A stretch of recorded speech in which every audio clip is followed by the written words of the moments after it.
धन्य है वो वैज्ञानिक परहित में जो काम करे। धन्य है वो वैज्ञानिक परहित में जो काम करे। मानव को दे सुख साधन,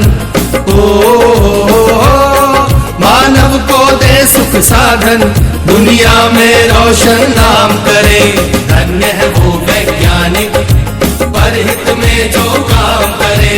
धन्य है वो वैज्ञानिक परहित में जो काम करे।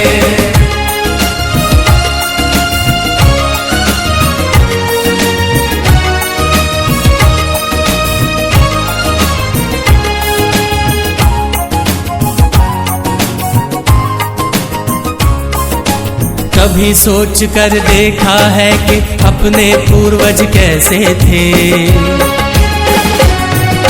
निर्जन बंद गुफाओं में जो हरदम छुप कर रहते थे। वे ही पहले खोजी थे या यूं कहिए जादूगर थे, जिन्होंने सबसे पहले आग जलाई झकमक पत्थर से। धन्य है वो वैज्ञानिक परहित में जो काम करे। धन्य है वो वैज्ञानिक परहित में जो काम करे।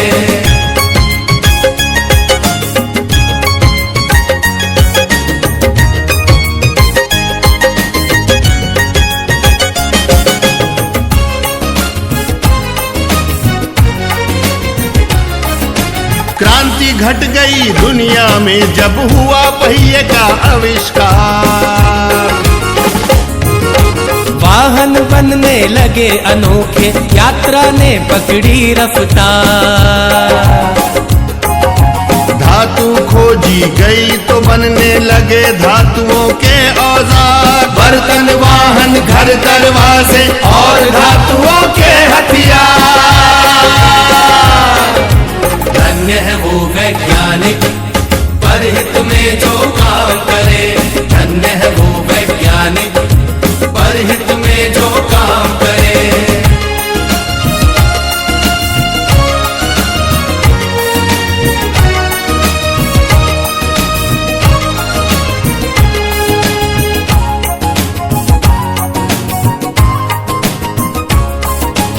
उसी समय से अपनी इस दुनिया की चाल बदलती है। वैज्ञानिक जब जान गए कि बिजली कैसे बनती है। फिर क्या था विज्ञान जगत ने एकदम ऊंची भरी उड़ान। बढ़ने लगे सभी सुख साधन, जीवन और हुआ आसान। धन्य है वो वैज्ञानिक परहित में जो काम करे। धन्य है वो वैज्ञानिक परहित में जो काम करे।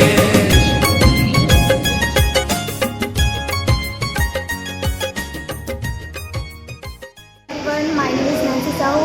As far as education qualification, I pursued class 10. My school name is PM Sri Satish Kastol. और मेट्रॉइड्स देखे, एस्ट्रोनॉइट्स देखे, और इसके अंदर में जो जितना अंतरिक्ष है, ब्रह्मांड है, सूर्य है, पूरे जितने प्लैनेट्स हैं उतना इसके अंदर हम देखें। इट्स वेरी इमेजिन से और फैंटास्टिक नाइस बहुत ब्यूटीफुल। मतलब आज मैंने जो देखा वो बहुत अच्छा था। और ये 3D जो था ना वो बहुत अच्छा लगा हम लोग को। और जो इसमें बहुत सारे चीज़ के बारे में बताया, जैसे कि ब्लैक होल के बारे में बताया गया है, डायनासोर्स के बारे में बताया गया है। ये सब इंफॉर्मेशंस बहुत ज़रूरी हैं और ये इंफॉर्मेशंस बहुत अच्छे लगे हम लोग के स्टूडेंट्स के लिए। नमस्कार, मैं रितेश कुमार भट्टाचार्य PM श्री सतीश कसडोल में प्रयोगशाला सहायक के तौर पर सेवारत हूँ। और आज हमने इस 3D विजन टेक्नोलॉजी के माध्यम से हमने एनिमेशन वीडियो में देखा कि कैसे ज़मीन पर रहते हुए, पृथ्वी पर रहते हुए चांद पर जीवन की संभावनाओं को तलाशा जा सकता है। हमारे वैज्ञानिकों ने पूर्व में जो चांद पर चंद्रयान भेजे हुए हैं उसने किस तरह से वहाँ पाए जाने वाले ऑक्सीजन और पानी की खोज की है जो जीवन की संभावनाओं को वहाँ पर व्यक्त करते हैं। इसके बारे में हमने सीखा और पुनः यानी भविष्य में चांद पर जाने की क्या क्या संभावनाएं हैं और वहाँ जीवन की कैसी संभावनाएं हैं इसके बारे में हमें एनिमेशन देखा, उसके थ्रू हमें ये सीखने को मिला कि हम कैसे चंद्रमा तक अपनी यात्रा पूर्ण कर सकते हैं, कैसे हम पहले पृथ्वी में थे और आज के डेट में हम चंद्रमा तक पहुँच चुके हैं। इस चीज़ को सीखने के लिए हमें यहाँ पर 3D एनिमेशन के थ्रू हमने ये सीखा और मैं आप सभी सर लोग का धन्यवाद करती हूँ कि आज हमने इस चीज़ को देख पाए और सीख पाए। इसमें कक्षा पहली से लेकर 5वीं तक के लिए अलग था और 6 से 8वीं तक के लिए, फिर हायर स्कूल के लिए भी बच्चों के लिए था अलग अलग, जिसमें डायनासोर के बारे में जानकारी दिया गया कि किस तरह से हमारे विश्व से डायनासोर जो है किस तरह से विलुप्त हो गए, उसके संबंध में जानकारी हुआ। दूसरी चीज़ें अंतरिक्ष के बारे में जानकारी हुआ, जिसमें किस तरह से मतलब अंतरिक्षयान जाते हैं, प्रक्षेपण करते हैं और किस तरह से लैंडिंग करते हैं, वो सारी जानकारी को विस्तारपूर्वक बताया गया और एनिमेशन में बच्चे बहुत लाभान्वित हुए, जिसमें सभी बच्चे को समर्थन रहा और बहुत अच्छा ही था। और ये मैं चाहता हूँ कि ये 3D शो प्रत्येक विद्यालय में होना चाहिए और इस तरह से बच्चों को ज्ञानवर्धक जो जानकारी है वो इस तरह से मिलता रहे।